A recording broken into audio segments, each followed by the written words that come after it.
欢迎您持续锁定新闻大白话，我是节目主持人李作恒。首先来欢迎这一节要参与我们讨论的来宾，前国安会副秘书长杨永明杨老师。作恒好，各位朋友好。时事评论员李永平，大家好。再来是淡江大学的财务系教授聂老师，等一下会加入我们的讨论。好，我们先来关心呢是这个现在在川普啊，是不是他也误判了整个情势呢？因为大家都知道哦，在关税战之后啊，川普呢大刀一挥，好，本来是不是预期说大陆就会跟他低头？但是你看呢，习近平哦也把态度踩得非常硬，他又再度的呢公开的说，关税战跟贸易战是没有赢家，而且呢中国是不惹事，但我们也是不怕事的。他这样的言论呢，也把底线是踩到最底哦。那么另外是在这个联合国的安理会会议上呢，更是中国方面代表直接的当着美国代表的面就说了，美方啊，你不要再玩火了，还说呢，你打着这种是所谓的追求对等啊、公平啊，但其实根本就是颠覆了国际经贸的秩序哦。那你看看川普怎么回应呢？川普啊，对于现在这个中方的态度踩得这么硬哦，他还是不断的重申说有啦，我们有谈话。我们先带你来听。Clarify with whom the U.S. is speaking with China. They're saying it's fake news that trade talks are happening.Well, they had a meeting this morning, so I can't tell you. It doesn't matter who they is. We may reveal it later, but they had meetings this morning, and we've been meeting with China.好，这个友人到底是谁呢？好，我们看川普呢是没有办法具体的来说明哦。那么现在呢，《纽约时报》啊更说啊揭露，美国官员呢好像私下也承认他们有点误判了中方的反应哦。因为呢，他们就发现到说啊，引述川普政府官员私下一个表述说，承认没有能够准确预测中方的反应。那有鉴于说呢，现在的这个中国对于美国的出口规模非常的庞大，所以川普本来是以为中国会是首批请求关税豁免的国家之一哦，没想到人家也跟你就来玩真的，这个似乎有点弄巧成拙。那么美国前副国务卿呢坎贝尔更直言说，最大的风险啊就是疏忽以及误判，不管是在军事上啊，还是在贸易协定上啊，没有适当的观察，而且呢也没有适当的管道来调解这当中的摩擦，所以惨的是谁呢？当然就是一些企业啊、老百姓啊、农民啊。我们就看到呢，贝森特啊，他曾经说，他说中国依赖出口的经济模式是不能够持续下去，这会损害中国，也损害世界其他国家。还说美国想要帮中国的经济转型呢，可是你看大陆外交部发言人怎么回呛呢？他就说美方自己随便的施加关税，这个才叫做严重破坏贸易规则，而且呢，损害是大家的全体利益哦。全体利益呢，首先啊，这个就是美国有188家的企业已经申请破产了，这比起2024的第一季度哦，139家，你看差距还蛮多的，也是呢2010年的第一季度以来最高的一次的数字哦。另外是还有在美猪的部分啊，你看中国现在也实施反制裁，所以过去一周取消了12000公吨的美国猪肉订单哦，这个堪比是疫情当时爆发的程度哦。另外是呢，在大豆的部分啊，现在这个农民苦哈哈，美国的大豆呢要卖给谁？这是一个还要打上问号的哦。所以你看，2004年本来爱荷华州有40%的大豆产量呢，都是卖到中国大陆的，但是现在呢，农民很担心，我到底还要不要种下去呢？另外是在波音的部分也陷入了退货危机，因为呢，就说波音在中国的市占率可能会持续下滑，光是这一周有3架的飞机就陆续遭到退货了。那2024年呢，你看到空中巴士反而在中国的市场占比是持续的提高。那波音执行长现在就说了，如果中国持续拒收我们的客机的话呢，那未来他们也不会想要再合作，希望可以找到替代方案哦。那川普呢更抨击说中国啊违背这个波音的购买协议哦，甚至说啊波音应该要因为中国没有办法购买原本承诺买的飞机，来对他们实施违约的的这个处分，要求说他们有违约的行为。可是呢，现在波音啊，到底飞机要卖到哪呢？就有传出说印度方面啦，印度航空呢很可能会来洽谈接收这一些被中国航空公司给拒绝的飞机哦。只是现在当然这个印度也是在玩两面嘛，就是搞平衡嘛。所以呢，现在在这个关税大战之下，印度的处境似乎也相当微妙。因为我们知道印度呢，向美国出口的很多产品呢，包含技术啊，以及石化领域啊这些产品呢，有相当大一部分其实也来自中国。所以如果呢买的太多啊，中国呢也实施报复措施的话，印度可能也是大难临头。好，我们要先请教是聂老师啊，聂老师怎么看呢？说现在啊，这个传出川普似乎有点误判了中国的态度了吗？当然是误判啊！我先讲，现在川普他基本上是慌了，因为他现在内外夹击。那我们可以看得到，他现在国际氛围已经受到大家都非常清楚的知道，所有东西是你挑起的。而中国呢，因为在川普 1.0 版的时候呢，跟川普当时呢还是有一点谈判妥协，总共有13轮。这13轮，尤其在密集谈判的2019年1月到5月的时候，当时他们3号都认为好像都差不多，结果没有想到川普会一直乘胜追击，到7月到10月的最后2次谈判。其实类似我要讲这个，是因为当13轮谈判的影子可以延伸到现在，当时叫贸易战，现在叫关税战。因为后来他们发现，他们的所有的妥协到最后都没有用，你再怎么妥协都不行。所以当时一开始的时候，中国是忧心、惶恐、焦虑的，他惊惶失措。可是到了最后，他知道他必须沉着。你看早期的时候在杨洁篪，后来在阿拉斯加讲的一些话，到最后10月谈判的时候，他们已经开始沉着，开始要应战，甚至要出击反击了。我现在重点就是，后来经过了拜登那一段时间，他们呢，当然在类似的伤也开始沉淀。我觉得啊，我们的对岸他们的上层一定是做了很多的沙盘推演。川普上任之后，从拜登那个时候也给了他非常多的这种美国的中国的一些科技的压力。到川普2.0版的时候，他们也看出了川普要做的东西绝对不是他要说要的就是要的，他要达到目的非常的清楚，就是将来不让中国能够下去。所以现在呢，中国呢，他们就说了一个很重要的话，他说什么呢？他说，如果战争是美国要挑起的，不管是贸易战、关税战，就现在的样子，他甚至讲到一个，不管任何形式的战争，我跟你奉陪到底。这个奉陪到底造成川普慌了，因为川普啊一直认为我打关税战，你会很早的来排队来跟我谈，他没有想到会造成现在的这种情况。因此呢，中国为什么敢这样？因为他已经有非常多的杀手钳，就是他的筹码底气握到手了。他一个一个丢出来，各位可以看到之前不管抛售债券是不是他丢的 bond，OK， 再来讲波音的事情，从4月19号、4月21号、4月24号连续3架回去，一架波音飞机5500万美元，18亿台币，连续3架。当时从胡锦涛到习近平2025还去跟这个2015呢，还去跟这个奥巴马谈的时候，就已经跟波音讲好300架陆续来。最少现在将近200架，180多架没交机，光从现在的3架就让川普慌了。请问未来怎么办？所以波音马上产值就蒸发了好几千亿，你会发现那个 CEO 就急了，当然就跟川普喊话了。现在川普呢，当然就内外夹击了他还有5大企业主呢也开始说你川普呢就违约。现在呢，人民呢他的通膨也会慢慢增加，那么多的中小企业呢，使他根本没有办法进货，或进货太贵卖不出去。他就有内的夹击，外夹，他现在一直紧张了。习近平，你为什么不来谈？快点来谈吧！痴应等，殷盼望，还不打电话来，你知道？但他不敢自己讲，他这种人死不认错的嘛。他这个黄人守则3块 ，attack， 攻击再攻击。第2，绝不认错，死不认输嘛。死不认输，他现在其实准备要输了，但他就是不认错。他放了多少话？一个27岁，他帮他发言的李维特。讲那么多话都是他讲的，中国呢必须来谈判，中国会来谈判，有吗？我跟你讲，中国知道谈判也没用，我跟你妥协，你下次还是要自己去磕我，所以他还有招式。那川普当时用放话来讲，一下子要加，一下说不用加了，或加低了，这些数字都是喊的，没有用，他喊的跟要的没有关系。你超过20-30%，我跟你讲，所有商品不一样，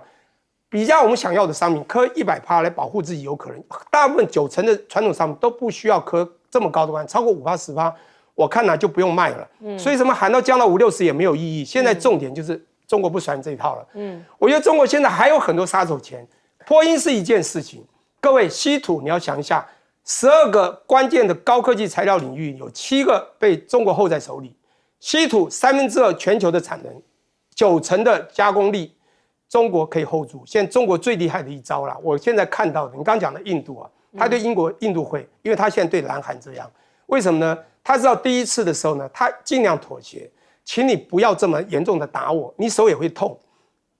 美国不管，照打。他现在知道你打你痛了，你照打，对不对？你要把我打到死没有关系，我跟你回打了。这个回打最重要的一招就是跟他们的科技战一样，我一样封锁你，给你1次2次的清单，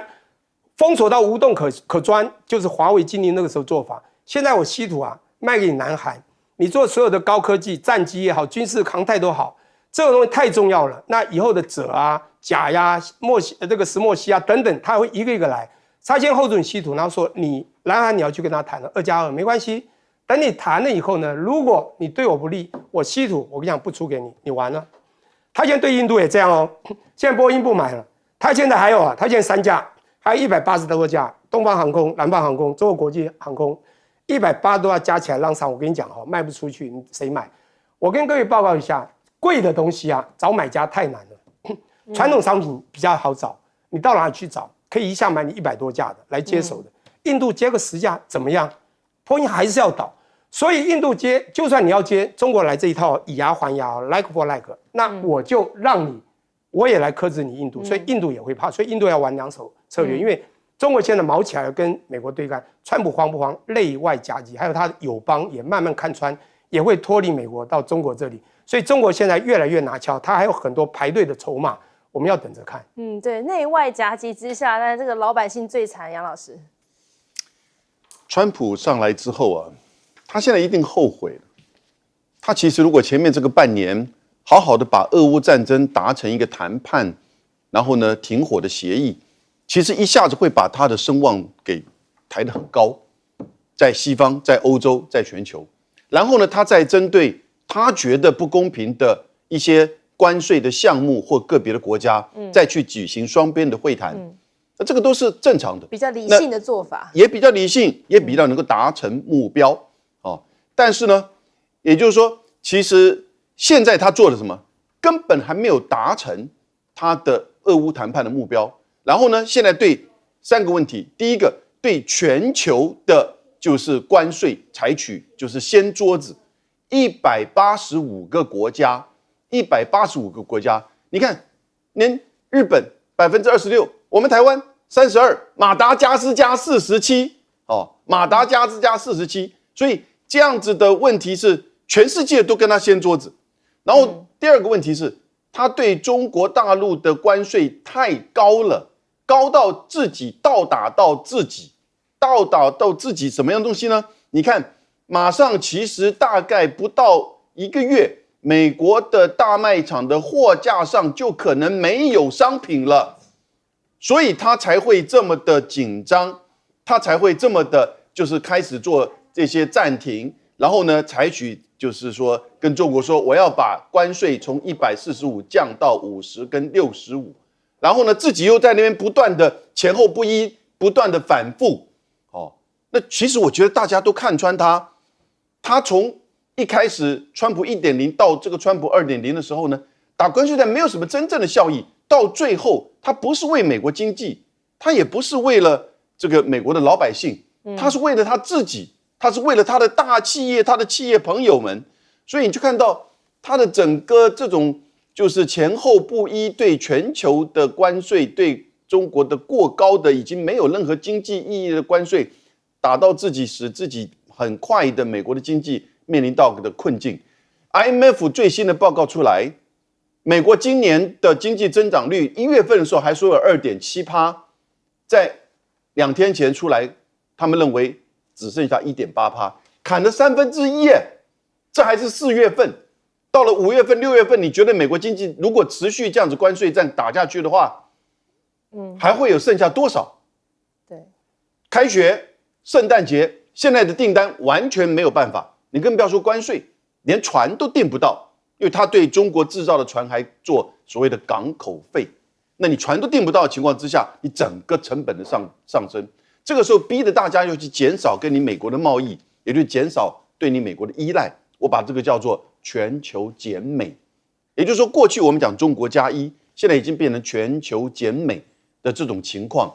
出现，那造成什么？美国现在跟全世界是站在一个对立面。这个时候呢，全世界都看中国去怎么样，就是说跟美国去谈。那中国大陆因为他手中的工具跟就是应对的方式其实有非常多，因此呢，也就是你看到刚才我们谈到的许多的这个层面，美债、服务业、稀土最重要的是这个中国大陆对美国出口的商品，对美国而言是有刚性需求的，所以才会出现到美国现在面到不断的这个困境。那现在川普呢？我觉得他根本已经有一点荒掉了。你看之前所谓的纳瓦罗或者是这个卢特尼克，现在都消失了，变成是这个贝森特财政部长。但是呢，他也前后不一致，然后呢非常的混乱。我觉得现在开始，川普要自食恶果。如果他再继续的坚持这种高关税的打下去的话，到最后只会是引火自焚了。对，这只能剩下放话了吗？永平姐，是刚才聂老师说川普内外夹击。那杨老师说这个川普引火自焚，那说实在的呢，他的情况真的很不妙。因为我们在讲呢，什么叫做贸易，什么叫做 trade 很简单啦，从远古时代人就会进行贸易嘛，互通有无嘛，对不对？连钱币还没有的时候呢，你有的我拿，我没有的跟你交换嘛。那现在关税呢，就是一个人为的壁垒呢，把互通有无的这个机制呢，硬生生的卡住了嘛。那卡住了，你说让别人痛苦，可是你自己也会受苦啊。像我们今天在谈的这一段呢，里面特别讲到美国的农民。美国的农民呢，他的那个农业州、红州呢，都是川普的大票仓。他们其实对川普如何振兴美国的经济，让美国的尊严能够再度站起来，是有很高度期待的。可是没有想到，这些人在经济上本来就是弱势，他们并不是那个华尔街的川友友们呢，每天靠放空那个靠他的利多就可以上冲下洗赚很多钱，他们不行的。结果呢，大豆滞销。猪肉也不行，那这个还是说它的外销销不出去。现在美国的主流媒体啊，都在做一个很重要的专题新闻，在做什么呢？在做美国的货架上 supermarket 货架上空了，还不是我们想象的说啊，圣诞节快要到了，你买不到圣诞树，或者是你的玩具娃娃没有头发变秃头娃娃，还不是这个层次，是食物买不到。你根本不能想象，它除了蛋价呢，极度的上涨以外，你还买不到鸡蛋，连牛奶的都买不到。他们呢，一个一个大卖场城市中的大卖场，还有乡村中的小杂货店，通通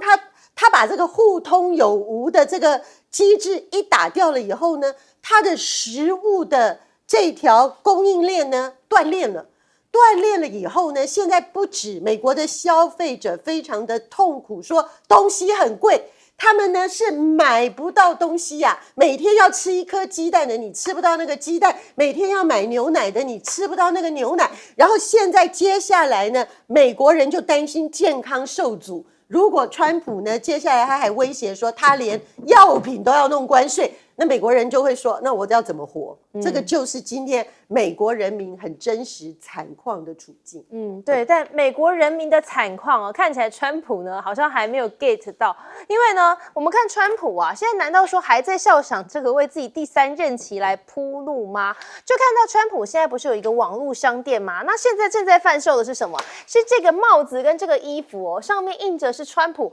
2028字样的服装眼尖的朋友们应该就会觉得说有点问号啊，怎么会是2028呢？对，这个是应该是下一届美国总统大选的年份啊。那按理说，根据美国宪法，川普应该没有办法再继续来参选所以难道说呢，这个2028川普的帽子呢，是接下来川普要来持续努力的目标吗？但是我们看在民调来讲之前就有公布说呢，福斯新闻的民调，川普只有获得不到50%的满意度。那你看呢，这个福斯媒体就提到说说呢，这个想要撤除福斯新闻讨厌川普造假的民调专家，这是川普讲的哦。他说呢，梅朵啊早就告诉他了，但是梅朵说他从来没有这么做。但不管如何呢，川普的重手似乎也倾向了新闻媒体，因为还有是美国的 CBS 60分钟这个节目的制作人突然无预警的宣布请辞，那理由就是说他被施压，那失去了做独立决策的自由。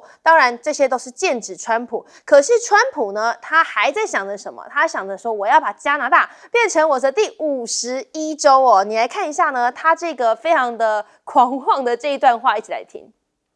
We don't need their fuel. We don't need their energy. We don't need their oil and gas. We don't need anything that they have. And I said to Trudeau, I said, why are we subsidizing you $200 and $250 billion a year? He said, I really don't know. And I said, well, I don't know either. I said, what would happen to Canada if we didn't? He said, Canada would be obliterated if that happened. I said, then Canada should be a 51st state. 好，可以看到呢，这个川普很狂妄的说，他想要把加拿大变成是自己的第51个州，但是呢，民调怎么说呢？民调却显示说，这个就连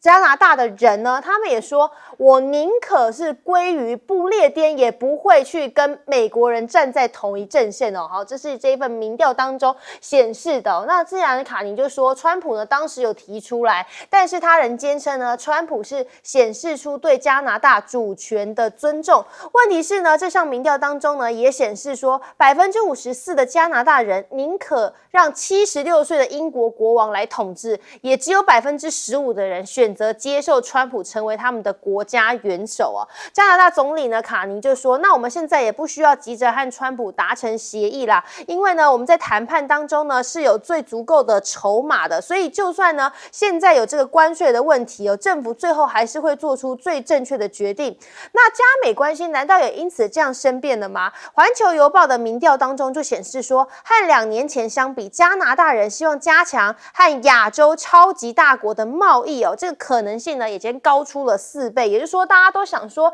既然美国不稳定，那我是不是有可能转向呢？还包含了是欧洲，因为欧洲呢现在堪称也是关税战的大苦主之一哦，尤其德国呢，他们依赖的出口制造业恐怕会受到这个贸易战的打击，所以呢他们把2025年的经济成长预测下调到0。那同时呢，在这个汽车的部分呢，也和这个中国呢来进行谈判哦，希望可以透过这个对话，有更多的方式来处理经贸的摩擦。中国商务部的新闻发言人就强调说呢，中方和欧方可以共同来努力哦，希望深化双边的这个合作。可是你看，所以川普也有点紧张了，所以川普你看他就说，我们对于车用零件关税很可能会考虑豁免哦。那他的再低头，我看呢欧洲跟日韩的汽车品牌呢，就说如果他们在美国卖不了车的话呢，只好打算就转攻中国市场了。所以你看到在上海车展上呢，欧美车的这个相关的新款新技术呢，也逐渐的都在这边有展出了。那分析就认为说，欧美车企在商业选择上呢，和政府立场并不一定完全是一致。当然，商人还是在商言商，所以呢，跨国车企还是重视中国市场的潜力，甚至还可能会加码哦。那为什么要加码呢？因为你来看这个中东土豪他体验了中国车之后呢，说他当场就下定直接就豪砸了好几辆哦，说呢他不只是要代购哦，他还可以帮这个家人代购一起买回去哦。来，念老师怎么看哦？说现在川普难道说民调不满意度已经这么高了，可是他还在想着就是要第3任吗？好，选总统这件事情，他第2任选上算是轻而易举，而且票得不少。当然有一个理由，是因为世代的改变。大家知道，你只要很能够在平台就线上的行销，你就会是 king， 就是王。他呢玩这个推特。他在玩平台，他其实这个老年人其实蛮厉害的，他可以去进入年轻人的社群，然后可以进入去玩现在的新的这种就是社群软体，所以我觉得他有他的一套。这个呢，他也控制了大概所有的大部分选民的心向，所以在那个时候在选举之前就有人推了嘛，说他在线上玩得这么成功，他选上几率很大，而且票会很高，的确成功了。不过这一次呢，大家很清楚看到他民调低的主要原因就是他犯错了。他现在所有人都知道他判错误判，他觉得他所打的高关税招会赢。但我还是要讲，他一开大家都知道这是他的工具，他运用这个工具当手段，他绝对不是要打关税，他关税一定最后就打个10%不错了。他一年的赤字3.5兆，现在是平均4%，10减4 6%，乘以3.5兆2100亿，他近一年赚回2100亿够了。但是你就会差不多就均衡，你再高不可能嘛。我讲平均，所以他这是喊出来让大家怕的恐吓。那像那个日本那个不是常讲了，他就是在掠夺嘛，在敲诈，他用各种方法，他不是真的敲诈，他要达到他多元化的目的，包括你一定他制造业完全空洞化了，从 WTO 之后，他要你制造业回来，他的科技要把你最好的拿去，台积电给你100%，你就会来嘛，那个100%是真的吗？就是要你来而已嘛，他都是假讯息嘛，他什么你又是跟那个 ASML 啊9107什么算能科技去搞了9107，这个怎么来的？都是白手套弄，根本不是台积电，他要罚你10亿。我觉得他所有喊的跟要的不一样。那我现在要讲的是2.0，他上了3.0，而且现在说，很好玩。你刚刚讲的帽子，大家不是讲 Made in China，还特别强，Made in American。其实啊，连帽子现在都 Made in China。他选2028，我觉得你有没有机会？当然，现在共和党说依法律可能不符，不管怎么说，他一定会想嘛，哈。就像他看到习近平不是也这样做了吗？好，现在重点是这个的未来，我觉得很有趣。你刚刚讲到一个，我也想谈一下51州。你知道李维特啊，那个年轻女孩啊，漂亮的年轻女孩，之前也讲过了，我们的第51州，她发言时候这样讲，大家就笑了。你都还没有，只是川普讲一句话，你就说加拿大申请51州了，你不觉得很好笑吗？这是为什么？他在帮川普发出声音嘛，一个6很久毕业的一个普通经济学的女孩子，但是她还蛮听川普的，都帮她发声。现在一个重点就是加拿大卡尼上来讲话很硬啊。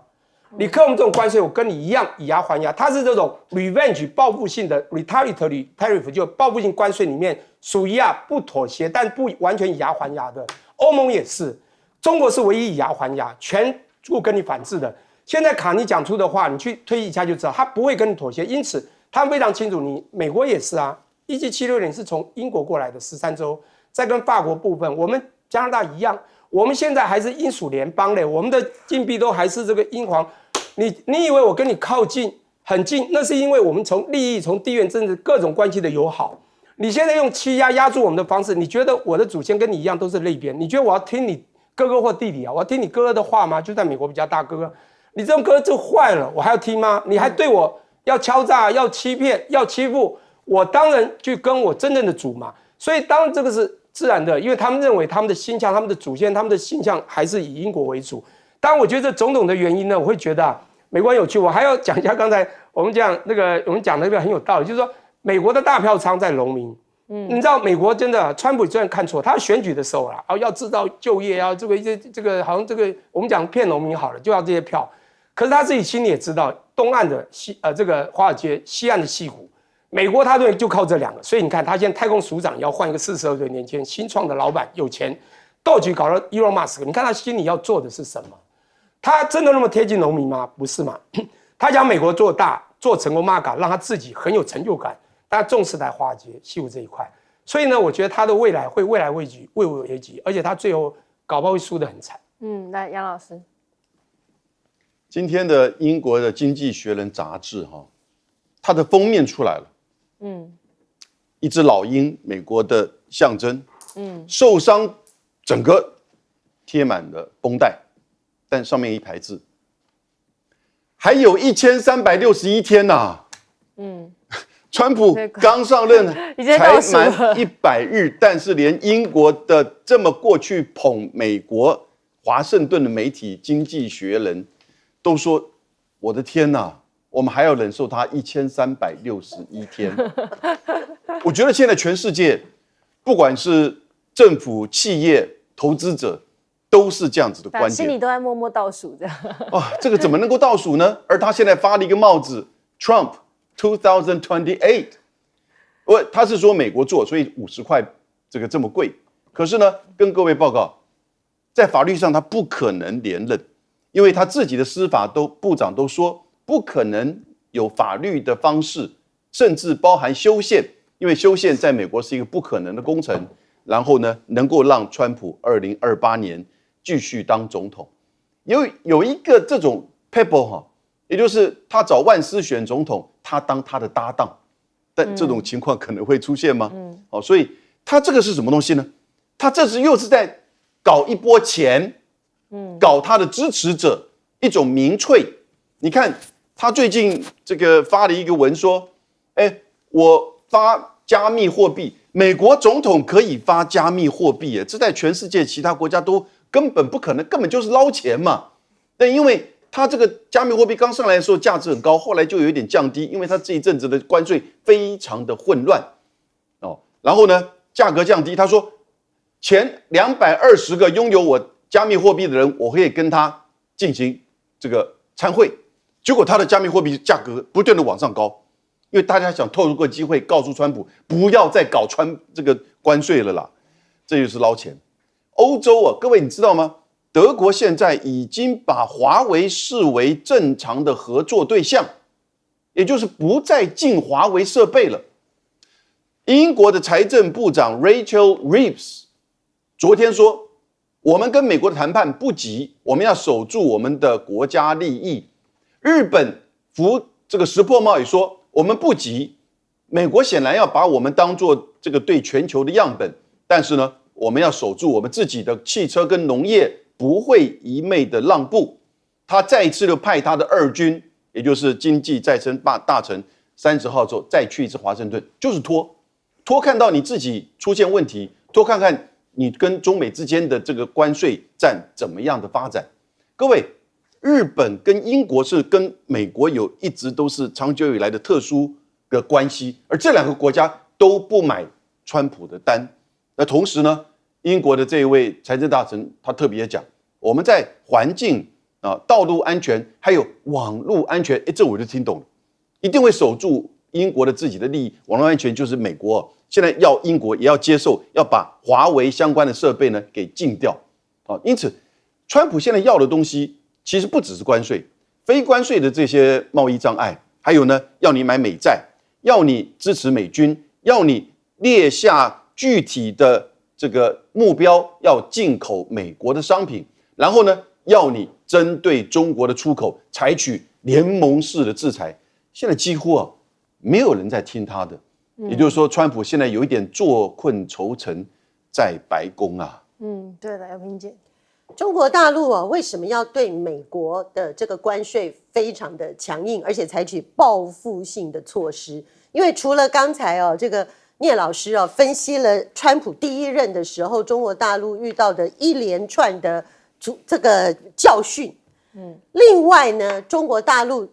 他先守住在那里对美国寸步不让之后呢，他还警告世界其他的国家说，你们如果配合美国来打压我的中国的那我一样会对你们呢进行关税报复。所以大家一看呢，这个中国大陆很硬气，美国都不怕，然后呢大家来真的，那其他的各国，大家想想看，很简单的道理，当美国发动对全世界的关税战的时候，美国是第一大市场，那大家很自然的就去寻求第2大市场中国这不是很自然的一个逻辑吗？那再加上现在中国大陆也跟大家讲说，我呢并不是像美国这样子每天变来变去，然后呢决策毫无逻辑然后每天自吹自擂不但要占人家便宜，还要羞辱别人，我是一个稳定的合作伙伴，那大家来谈吧。所以对很多现在跟美国没有办法在短期内达成共识，或者对川普的个性不放心的国家，现在转而寻求跟中国的合作、和解、合作，甚至更进一步的市场的往来，这是一个理所当然的发展嘛。所以今天大家为什么各种的人都认为说川普现在这一招没效？因为他本来说他要搞这个关税战，不是为了要遏制中国崛起吗？那你现在你不是去整天都帮忙中国建立、提高他的国际地位吗？那这是第一个。第二个呢，川普现在想要连任第3任呢，他的这个企图心，至少他的支持者，至少川普的这个授权的官方商店显然希望川普2028不管他是基于想要捞钱的理由，还是在这个大家觉得对川普呢很失望的时候鼓励支持者，不管他的动机是什么，美国的宪法叫做双2/3，就好比我们台湾为什么大家现在觉得要罢免赖清德非常困难不是完全不可能，可是此刻不可能，因为立法院要过2/3的票数。那美国你要修改宪法，让他从只能做2任，要连任第3任，是你众议院也要通过2/3，参议院也要通过2/3。可是川普现在的不得人心呢，共和党担心明年的期中选举，光众议院共和党就要掉100席耶。你共和党在走下坡，然后你的修宪门槛那么高，你怎么可能还想第3任呢？所以川普现在想的所有的事情呢，最后都会成为一场空。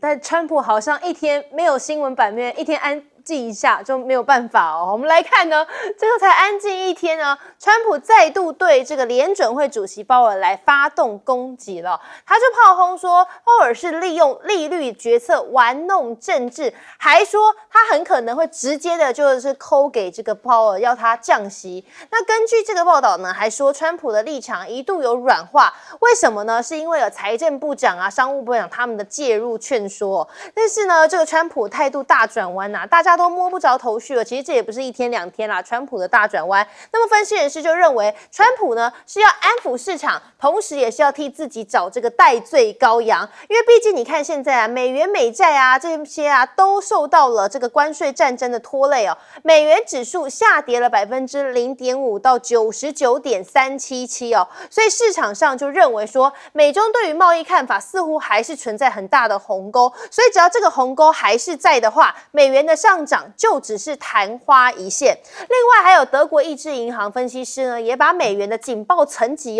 直接就再提高一阶了，还说预告啊，长期美元续强的年代会结束，那么对欧元将会贬到超过10年以来的低点。还有你看到在 IMF 呢最新的一份报告当中竟然是就显示说，在这个全年的全球经济成长预期，从1月份啊原本预测是3.3%，那现在大幅下修到2.8%了。反之，中国跟印度呢将会变成是一个拉动全球成长的一个力量。那美国则是因为现在的整个政策不确定性越来越高了，所以呢，他们对于全球经济的贡献预期度就被下调了。所以现在在这个中美角力之战之际啊，是不是双方也在拉帮结派呢？我们看呢，大陆下周首都要举办香山论坛的先导会，以前有论坛还不够，现在还有一个先导会那么邀请了30多国的这个官员啊、专家学者啊一起来参加。那另外是呢，在美国部分呢，则是似乎把手伸进了中东我们看路透呢就发布了独家报道，称说川普计划在5月份拜访沙国时，就要宣布要出售1000亿的美元军备，而且呢还可能借此机会，沙国会提出要买 F-35啊、C-13洞啊这些运输机这个会不会成交，也是接下来关注的重点了。那另外是呢，我们看到美国国防部长啊，现在就说解放军啊，竟然在这个20分钟内能够摧毁美军的所有航母，他是公开的这样讲那大陆国防部发言人马上就回应说，希望美方不要再这个迫害妄想症了，讲的好像都是危机是别人制造过来的。那可是呢，你看另外一个部分啊，是现在还有印巴这个冲突呢，也似乎持续的在升温。我们看到美国副总统范斯呢，他在印度要进行为期4天的访问是不是同时也想要拉拢印度一起加入抗中呢？但是现在印巴自己问题也非常多，包含说被形容关系已经回到最黑暗的时刻，主要是在22号的时候发生这个针对游客的恐攻事件那印方现在就借这件事情指控，说是巴基斯坦的武装分子犯案的。那更严重呢，在24号巴基斯坦还宣布说要限时离境啊、关闭领空啊，以及暂停贸易等等这一系列对印度的反制措施好，我们先请教杨老师怎么看现在这个川普是亲手毁了美元美债美军吗？当前现在整个世界格局最核心的一个结构就是中美的竞争对抗。但中美的竞争对抗是怎么形成？很简单，也就是美国的整体国力在逐渐的下降，而中国却快速的崛起。这我们大概都看到了很多的层面。而美国的整体国力下降，在经济层面表现在3个方面。第一个，它的美债越来越高，现在来到36.2兆美元。第二个，它每年都高额的贸易赤字，每一年大概都超过1兆美元。第三个，它的制造能力每况愈下。西元2000年的时候，它的制造业能够在当年的整个全球制造业是占25%，它现在呢只到11%，而中国呢现在是33%。那联合国的报告认为，到了2030年，都5年后，美国的制造业会降到只有6%。所以川普就想说，那我就要用关税的方式，要大家买美债，要大家把这个贸易赤字归零，要大家所谓的投资美国，制造业回美国。但是问题是，以上这3个问题啊，美债、贸易赤字跟制造业的关键都是美国自己造成的。他自己储蓄率低，他自己的不懂得节约，他自己本身不断的印钞票，不断的在享受全世界的商品，因此他现在倒过来把大家变成是这个代罪羔羊。所以呢，这个时候美债就变成什么问题呢？就变成大家以前是一个所谓这个避险的一个工具，现在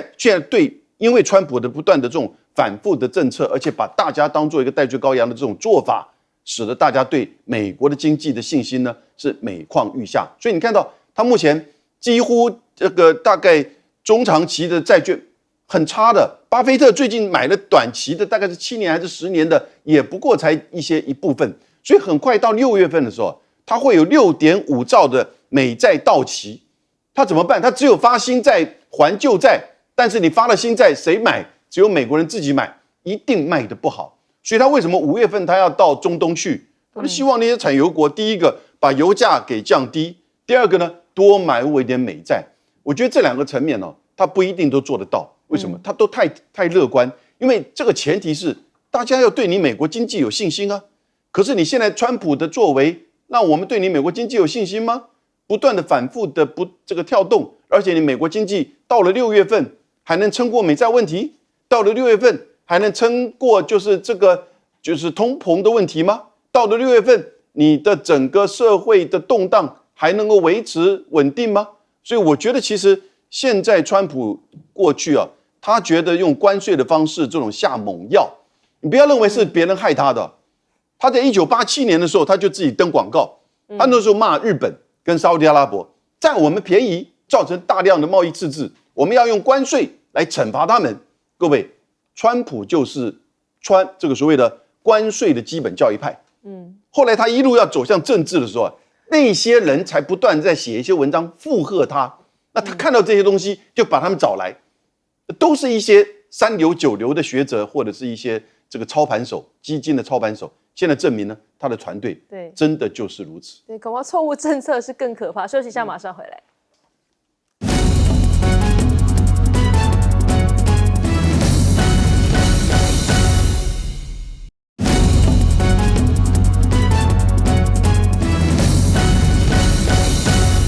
欢迎回来，新闻大白话，聂老师怎么看现在这个美国状况 ？OK， 那你现在讲到了几个议题啊？有一个议题呢，我稍微讲一下，就是美元霸权这个东西啊。我们知道，1944年7月，在 New Hampshire 的 Bretton Woods 啊，这个是一个小镇滑雪胜地，但那7月开了一个会嘛，那个会里面有一个最重要的内容，就是订定了美元为江山，用1盎司黄金换35美元，其他国家你不能做任何抵定汇率的政策，全部跟美元 peg US dollar 和 Germany 清算，所有的都由美元为主，就是美元霸权。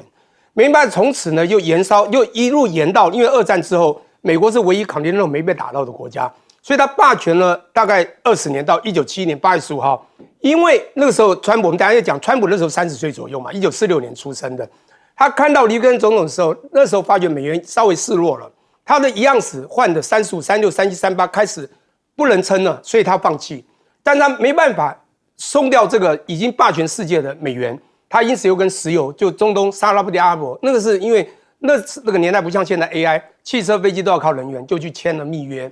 就开始石油美元本位制，从黄金美元。我现在重点在，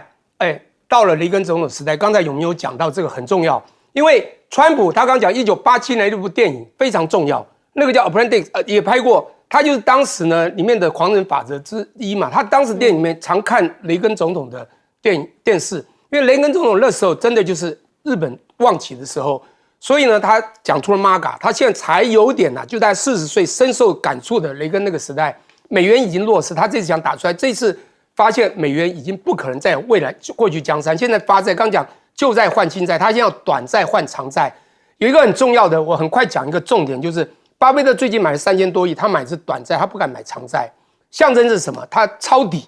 现在是便宜减殖利率高的时候，他会赚哦，很厉害。各位也可以考虑一下，但是不要长，美元未来的信心已经不够了，最重要就是 confidence， 全世界对美元信心一直在打击，尤其中国啊、俄国很多将来都会走上很多去美元化，不管任何角度。